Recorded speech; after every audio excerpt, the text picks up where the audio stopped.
2024 fue un año que dio suficiente material para sorpresas y sobresaltos. Las zonas en conflicto siguen ahí y se suman otras. La economía global está lenta, la política en la mayor parte del planeta sigue decepcionando y los ciudadanos del mundo tienen que hacer el esfuerzo diario de graduar expectativas y conformarse con una realidad que en realidad podría estar mejor.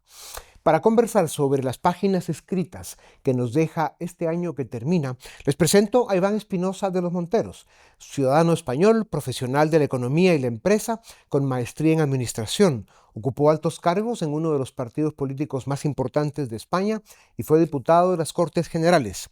Iván es considerado por amplios sectores de Iberoamérica un caballero de la política y, aunque por ahora esté lejos de ella, se le reconoce como material presidenciable. Iván, bienvenido a Razón de Estado. Muchas gracias por tan amabilísima y exagerada introducción. Siempre hay que ponerte en aprietos, me dicen, porque eres muy recio. Iván, gracias, qué gusto verte. Y bueno, empezando con nuestros temas, si te piden un balance del mundo para 2024 y cómo afectó a Iberoamérica, ¿cuál sería? Bueno, el balance del año yo creo que no es bueno. Puede que sea un punto de inflexión, puede que sea un año que dé esperanza hacia el futuro, pero ha sido un año en el que hemos visto cosas graves. Hemos visto unas elecciones en Venezuela donde se ha hecho trampa y no se ha permitido que las fuerzas opositoras tomen el poder. Teóricamente tendría que ser ahora en enero y va a ser muy difícil que el dictador se baje. Ha sido un año en el que México ha optado por la radicalidad, por el marxismo, por Claudia Sheinbaum, que es, yo creo que muy mala noticia para México. Ha sido un año en el que yo creo que también en Uruguay se ha perdido una gran oportunidad con la continuidad o el continuismo del anterior presidente, que lo estaba haciendo muy bien. Y sí es verdad que ha sido un año donde la esperanza empieza a tomar forma, sobre todo por lo que se ha visto en Argentina. Cumplimos ahora la primera anualidad o el primer aniversario de la toma de poder de Milei y los resultados ya se están viendo. La inflación se ha desplomado, la prima de riesgo del país se ha desplomado también, la confianza empresarial sube, están por primera vez en superávit, por primera vez en 123 años. Es una cosa realmente espectacular. Entonces creo que hay un pequeño atisbo de esperanza para el futuro, que también yo creo que se consolida con la buena noticia de lo que ha sucedido en las elecciones norteamericanas. En noviembre, Trump tomará posesión en enero, y por tanto, como digo, un año en general malo, pero que puede dejar algunos atisbos de esperanza para el año que viene.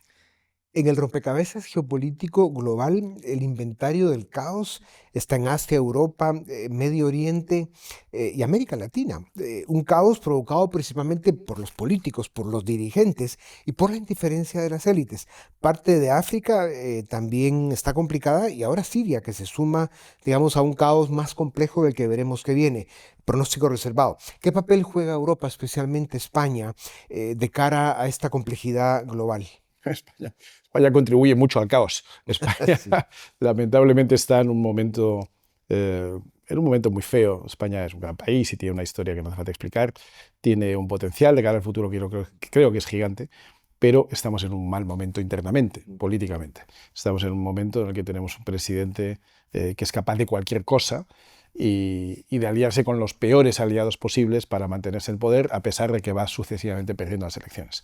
Eso hace que nuestro peso en el exterior pues sea aún inferior al que deberíamos tener, porque es un presidente que va cada vez con menos prestigio, es un presidente cada vez más preocupado, no ya por los problemas internos, sino por su propia situación personal, y por tanto España no está ejerciendo la posición de liderazgo que debería de cara a Hispanoamérica y también en general los asuntos en los que no solo España sino Europa tiene mucho que decir, especialmente en el tema de inmigración. Todos los problemas que vemos en África y que tú citabas, también algunos de Medio Oriente, repercuten en unas oleadas de inmigración que afectan a nuestro continente y que por situación geográfica pues afectan más directamente a España, porque el paso de África a Europa alguna vez se producía por Italia, desde que está Meloni menos, pero principalmente viene por España, como digo, por motivos geográficos y por motivos de excesiva tolerancia de nuestro gobierno con el tráfico ilegal de personas.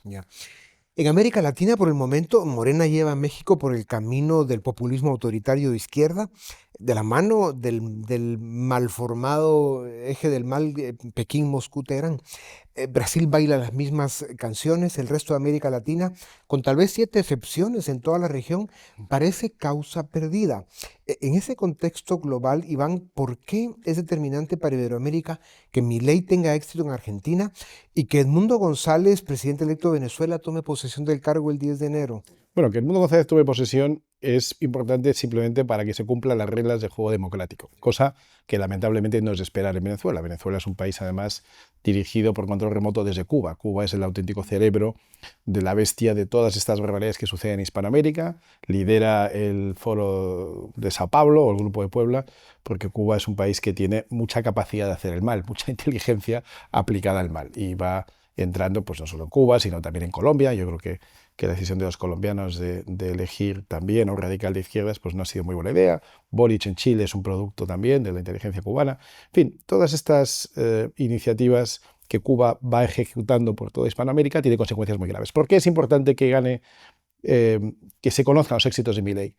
Para que se vea que hay otro modelo posible, para que se vea que el sentido común aplicado a la economía y a la política genera bienestar para sus ciudadanos, para que se vea que las peores ideas de la historia, las del marxismo, las que han creado y han dejado más de 100 millones de muertos, no pueden seguir aplicándose y esperar distintos resultados. Ya sabemos desde la caída del muro de Berlín, como mínimo, desde el año 89, que las ideas de la extrema izquierda y de la izquierda que se basa en el marxismo son muy nocivas, son muy perjudiciales, hacen mucho daño a la gente que las elige. Y además, sabemos por lo que hemos visto en Venezuela, que una vez que se elige a un gobierno de extrema izquierda, es posible que nunca más se vuelva a votar o que si se vota sea irrelevante porque incluso cuando pierden no aceptan el resultado electoral.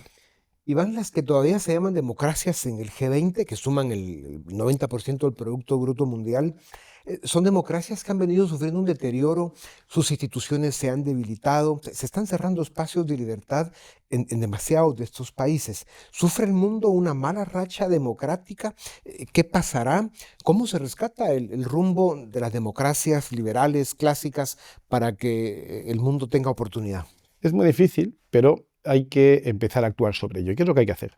Hay que extirpar de esas democracias liberales todo atisbo de marxismo cultural que se ha ido implantando en estos últimos 30 años. Cuando cae el muro de Berlín, la izquierda queda absolutamente derrotada, después de 40 años de Guerra Fría, en el que se sostenía, yo esto lo he oído, que al otro lado del muro se vivía mejor, que el muro era un muro de contención anticapitalista, ¿no?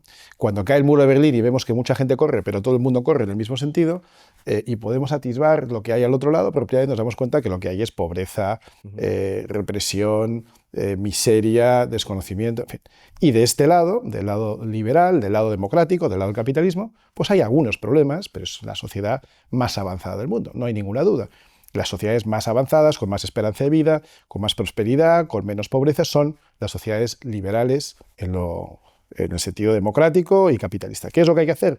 Extirpar de estas sociedades esos granos del mal que nos han ido metiendo a través del marxismo cultural, que es pues, todo el mundo de lo woke, de lo políticamente correcto, del feminismo radical, del ecologismo radical, del LGB radical. Todas estas partidas que nos han ido colocando como si fueran, digamos, instrumentos del bien, que realmente son instrumentos del mal. Hay que eliminar esto, hay que reeducar a la gente y hacerle consciente de las ventajas que tiene un sistema frente a las desventajas que tiene el otro.